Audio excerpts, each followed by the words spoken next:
নমস্কাৰ। প্ৰথমে মই সাংবাদিক বন্ধুসকললৈ ধন্যবাদ জনাইছোঁ। আজি আমি আমাৰ আমন্ত্ৰণ ক্ৰমে ইয়াত আহি উপস্থিত হৈছোঁ। কথা হ'ল, আপোনালোকে সকলো জানে আমাৰ এই ইনথেম বৌদ্ধ বিহাৰত অতিকৈ লোমহৰ্ষক ঘটনা এটা ঘটি গৈছে। অতি হৃদয় বিদাৰক বিষয়। আমাৰ এজন বৌদ্ধ ভিক্ষু ইন্দ্ৰবংশ মহাথেৰ, যি ইয়াৰ বিহাৰাধ্যক্ষ, তেখেতক কোনোবা আততায়ীয়ে আহি হত্যা কৰিলে। ইয়াৰ বাবে আমি অতিশয় মৰ্মাহত। আমি বৌদ্ধ ধৰ্মৰ মূল মন্ত্ৰৰ দীক্ষিত অহিংসাই পৰম ধৰ্ম মানি চলা আমাৰ বৌদ্ধ সমাজ, কিন্তু এনেকুৱা এজন ভিক্ষুক কি কাৰণত হত্যা কৰিলে, কি কাৰণ হ'ব পাৰে, এইটো এটা অতি আশ্চৰ্যৰ বিষয়। এনেকুৱা এটা ঘটনা ইয়াত কেতিয়াও শুনা নাই। এনেকুৱা ঘটনা আমি কেতিয়াও কল্পনাও কৰা নাই। এনেকুৱা এটা হ'ব বুলি আমি সপোনতো ভবা নাই। যিজন বৌদ্ধ ভিক্ষুৱে ইয়াত থাকি ধৰ্ম প্ৰচাৰ কৰি আছে, এনে এটা ঐতিহ্যপূৰ্ণ ঠাই ইনথেম, য'ত নেকি বহুতো গুণী মানি বিদ্বান বৌদ্ধ ভিক্ষুসকল ইয়াত থাকি গৈছে। গতিকে এই ইনথেম মুংগং বৌদ্ধ বিহাৰত এই লোমহৰ্ষক ঘটনা, এইটোৱে আমাক হৃদয় জোকাৰি গৈছে।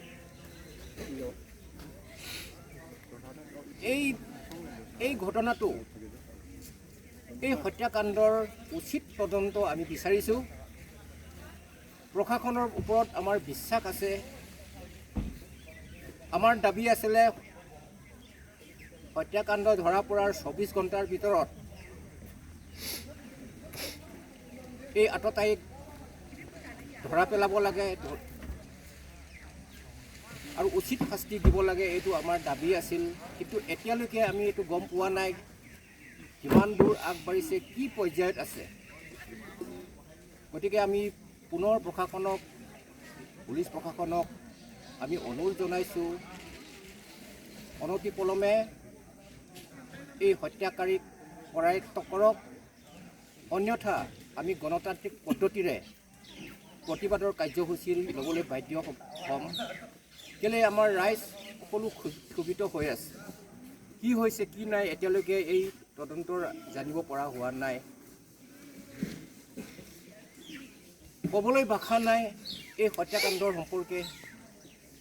কেনেধৰণে হ'ব পাৰিছে এনেকুৱা ধৰণৰ লোমহৰ্ষক ঘটনা আমি কেতিয়াও ইয়াত দেখা নাই, কেতিয়াও শুনা নাই।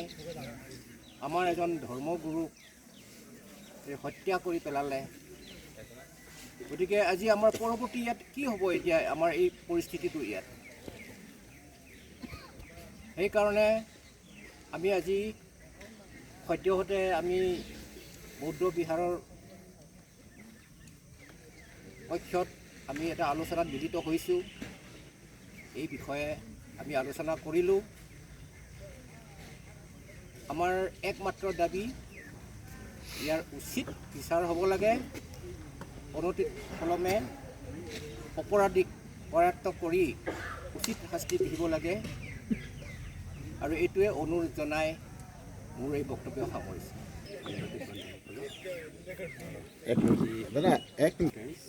আপোনালোক সকলোলৈ ধন্যবাদ যাচিছোঁ। যিহেতু এতিয়া বৰ্তমান এই মাৰ্ঘেৰিটা অঞ্চলত আটাইতকৈ এনেকুৱা চৰ্চাৰ বিষয় হৈ পৰিছে। আমাৰ প্ৰয়াত ইন্দ্ৰবংশ মহাথেৰা, তেখেতক অজ্ঞাত আততায়ীসকলে হত্যা কৰি থৈ গ'ল, নিৰ্মমভাৱে, নৃশংসভাৱে, অমানৱীয়ভাৱে। গতিকে আমি এই হত্যাকাণ্ডক তীব্ৰ ভাষাৰে গৰিহণা দিছোঁ। এই হত্যাকাণ্ড অকল্পনীয়। অন্তত এই এৰিয়াত এই ইলাকাত মানে এনেকুৱা হত্যাকাণ্ড হ'ব বুলি কোনেও ভবা নাছিল আৰু আমি এইটোৱেই মানে আশা কৰোঁ ভৱিষ্যত কেতিয়াও এই ঘটনাৰ পুনৰাবৃত্তি নহওক। আৰু তাৰপিছতে আজি তেখেতৰ মানে একৰ্ডিং টু বুদ্ধিষ্ট বুদ্ধ ধৰ্ম আমি মানে তেখেতৰ 7 দিনীয়া কৰ্ম যিটো কৰি দিছোঁ, একে পুণ্য অনুমোদনা বুলি কয়। তেখেতৰ মানে পুণ্য কৰি অনুমোদন কৰি দিয়া বা পুণ্য শ্বেয়াৰ কৰি দিয়া, যাতে তেখেতে মানে ভাল স্থানলৈ আকৌ পুনৰ্জন্ম হয়। যিহেতু বুদ্ধ ধৰ্ম পুনৰ্জন্মত বিশ্বাস কৰে, গতিকে তেখেতৰ ভাল জেগাতে জন্ম হওক বা সুগতি হওক বুলি কামনা কৰি আমি সকলোৱে বা ভিক্ষু সংঘ লগতে মানে সকলো আমাৰ উপাসক উপাসিকা আমাৰ বুদ্ধিষ্ট ফলোৱাৰ্ছ, দ্য লে ফলোৱাৰ্ছ অলছ' দে জইন আছ এণ্ড টুগেডাৰ মানে তেখেতৰ হেৰিত মানে নামত আমি পুণ্য অনুমোদন কাৰ্য সম্পন্ন কৰিছোঁ। লগতে এতিয়া পৰৱৰ্তী দিনত কি কৰা যায় এই বিষয়ে বিতংভাৱে আমি আলোচনা কৰিছোঁ আমি এই ইনথেম মংগং বৌদ্ধ বিহাৰত।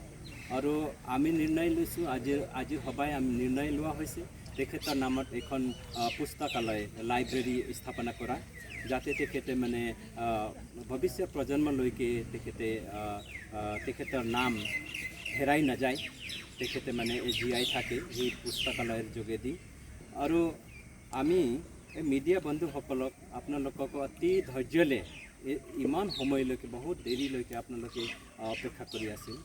আমি আপোনালোকক দেৰিৰ বাবে মানে দেৰি হোৱাৰ বাবে আপোনালোকক মানে ক্ষমা বিচাৰিছোঁ। আৰু তাৰপিছতে নিশ্চয় মানে আমাৰ প্ৰশাসনৰ ওপৰতে বিশ্বাস আছে, আস্থা আছে এটা, তেওঁলোকে নিশ্চয় মানে ন্যায় দিব আৰু অতি সোনকালে দোষীক মানে বিচাৰি উলিয়াই উচিত শাস্তি বিহিব বুলি আমি আশাবাদী। ধন্যবাদ। মই সম্পাদক পূৰ্বাঞ্চল বৌদ্ধ সমিতি। আজিৰ আমাৰ সভাখন পূৰ্বাঞ্চল বৌদ্ধ সমিতিৰ নেতৃত্বত হোৱাটো অনুষ্ঠিত হৈছে। পূৰ্বাঞ্চল বৌদ্ধ সমিতি আৰু পূৰ্বাঞ্চল ভিক্ষু সংঘ এই দুটা সংগঠন আমাৰ বৌদ্ধ ধৰ্মীয় সংগঠন, তাৰ নেতৃত্বত আজি সভা অনুষ্ঠিত হৈছে। সভাত আমি 1 নম্বৰ আমাৰ দাবী আছিলে এই 8 তাৰিখ সোনকালে এৰেষ্ট কৰা আৰু ইয়াৰ তদন্তৰ যিটো ৰিজাল্ট পোৱাৰ পাছত আমি কিছুমান আমাৰ কাৰ্যসূচী আছে আমি ল'ম। সদ্যহতে আমি এটা কাৰ্যসূচী লৈছোঁ, তেখেতৰ নামত ইয়াত এটা উচ্চমানৰ এখন লাইব্ৰেৰী প্ৰতিষ্ঠা কৰি তেখেতৰ নামত, আৰু এখন লাইব্ৰেৰী প্ৰতিষ্ঠা কৰাৰ কাৰণে ইয়াত বহুত দিনৰ পৰা এটা প্ৰস্তুতি আছিল। গতিকে আমি তেখেতৰ নামত এটা লাইব্ৰেৰী প্ৰতিষ্ঠা কৰিম বুলি আজি সভাই সিদ্ধান্ত লৈছে। আমিতো পূৰা আশাবাদী, পুলিচ প্ৰশাসনৰ ওপৰত আমাৰ বিশ্বাস আছে, আইনৰ ওপৰত আমাৰ বিশ্বাস আছে। হ'লেও কিন্তু এতিয়ালৈকে আমাক কোনো এটা দিয়া নাই, তথ্য দিয়া নাই। খালি প্ৰশ্ন কৰিলে এইটোৱে কয় যে তদন্তৰ খাতিৰত আমি কিছুমান কথা এতিয়া গোপন ৰাখিছোঁ, তদন্তৰ ক্ষেত্ৰত এইটো কিবা খেলি মেলিৰ সৃষ্টি হ'ব পাৰে, সেইকাৰণে আপোনালোকে কিছুদিন ৰখক, আমাৰ এইটো আগবাঢ়ি আছে এই বুলি ক'লে। হয়, আজি পোনপ্ৰথমে মই সাংবাদিক বন্ধুসকলক সদৌ সিংহ ছাত্ৰ সন্থাৰ তৰফৰ পৰা ধন্যবাদ জ্ঞাপন কৰিছোঁ যে আপোনালোকে আজি আমাৰ প্ৰেছ বিবৃতিত উপস্থিত হোৱাৰ বাবে। পোনপ্ৰথমে মই সদৌ সিংহ ছাত্ৰ সন্থাৰ তৰফৰ পৰা ক'ব বিচাৰোঁ যে ইনথেম মংগং বৌদ্ধ বিহাৰত যি এক জঘন্য হত্যাকাণ্ড সংঘটিত হৈ গ'ল, সেই হত্যাকাণ্ড কিন্তু একেবাৰেই অমানৱীয় আৰু লজ্জাজনক বিষয় মানৱ সমাজৰ বাবে।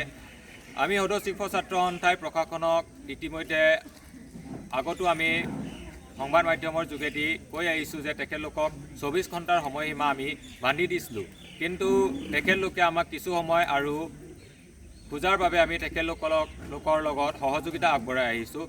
তেখেতলোকে কিন্তু আজি হত্যাকাণ্ডৰ 7 দিন পাৰ হৈ যোৱাৰ পিছতো কোনো ধৰণৰ তেওঁলোকে হত্যাকাৰীক আটক কৰিবলৈ সক্ষম হোৱা নাই। গতিকে আমি ভাবিবলৈ বাধ্য হৈছোঁ যে তেখেতলোকে কোনো ক্ষেত্ৰত ব্যৰ্থ হৈছে নেকি? তেখেতলোকে দোষী কৰায়ত্ব কৰিবলৈ সক্ষম নহ'ব নেকি? মই এগৰাকী বুদ্ধ ধৰ্মাৱলী লোক হিচাপে বা ইনথেম মুংগং গাঁৱৰ ৰাইজ হিচাপে তেখেতলোকৰ ওচৰত প্ৰশ্ন উত্থাপন কৰিব বিচাৰিছোঁ যে তেখেতলোকে কিয় 7 দিন উকলি যোৱাৰ পিছতো তেখেতলোকে বৰ্তমান সময়লৈকে দোষী কৰায়ত্ব কৰিব পৰা নাই।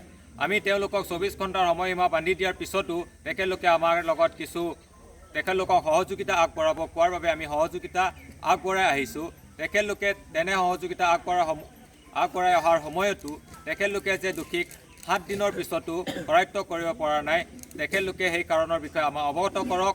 আৰু আমি অসমৰ মাননীয় মুখ্যমন্ত্ৰী ডক্টৰ হিমন্ত বিশ্ব শৰ্মাই কৈ অহা সদায় দেখি আহিছোঁ যে তেওঁলোকৰ হাতত বৰ্তমান স্মাৰ্ট পুলিচিঙৰ ব্যৱস্থা আছে। ক'ত গ'ল তেওঁলোকৰ স্মাৰ্ট পুলিচিঙৰ ব্যৱস্থা যে তেওঁলোকে 7 দিন উকলি যোৱাৰ পিছতো দোষীক কৰায়ত্ব কৰিব পৰা নাই?